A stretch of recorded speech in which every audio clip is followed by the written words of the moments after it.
Oh, nice!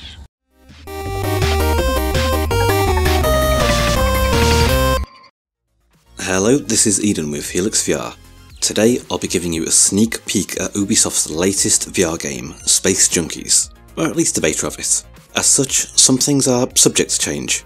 Space Junkies is a fast-paced, multiplayer-only VR shooter for up to 4 players. You fly around the levels, participating in 2v2 battles or free-for-alls for up to 3 players.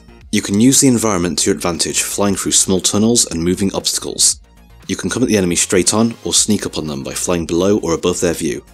There are a variety of classes to choose from, with different balances of speed and health. You can also use quite a few different types of weapons to shoot the enemy down. The basic overview of the match is that you start the level by flying through a tunnel with random weapon pickup on the way.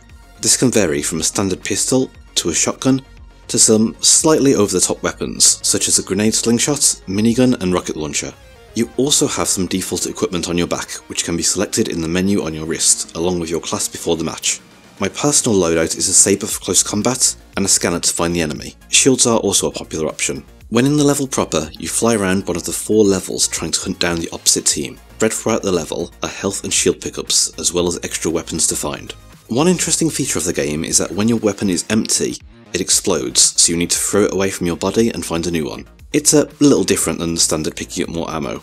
When enough kills are accumulated, the match will end. You'll have earned some in-game currency based on your score. This can be used to get unlockable cosmetics such as backgrounds for your name and avatars. After that, it's back to the lobby with the people you've been playing with. That's the basic overview of how a match goes. As locomotion is always an important issue in VR, I'll make a point of this.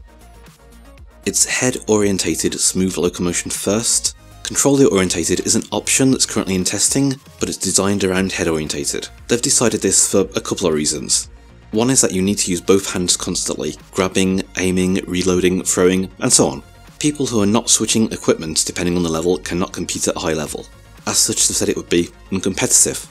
Several people playing the alpha, and now the beta, including myself, have spoken up saying we'd like a controller-orientated option so we can look around while moving. That's likely why they've added it to test out, even if it wasn't in their original plans. As for some general notes about combat, mechanically it's all quite good. Everything feels smooth and fairly intuitive. Headshots are worth more than body shots. It's definitely skill based, with luck of the draw on weapons being enough of a factor to keep things fun even when facing players in a different skill level. Generally the game is quite a lot polished too, particularly considering that it's in beta. There are a decent amount of options, including graphical, comfort and gameplay. VR veterans may wish to know that you can remove the helmet from your view.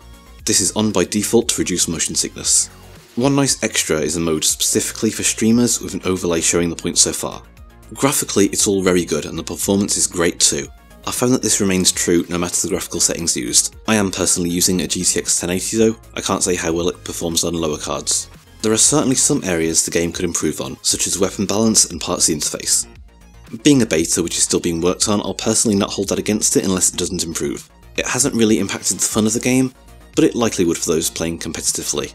One point which won't be popular with some people, you need to use Uplay.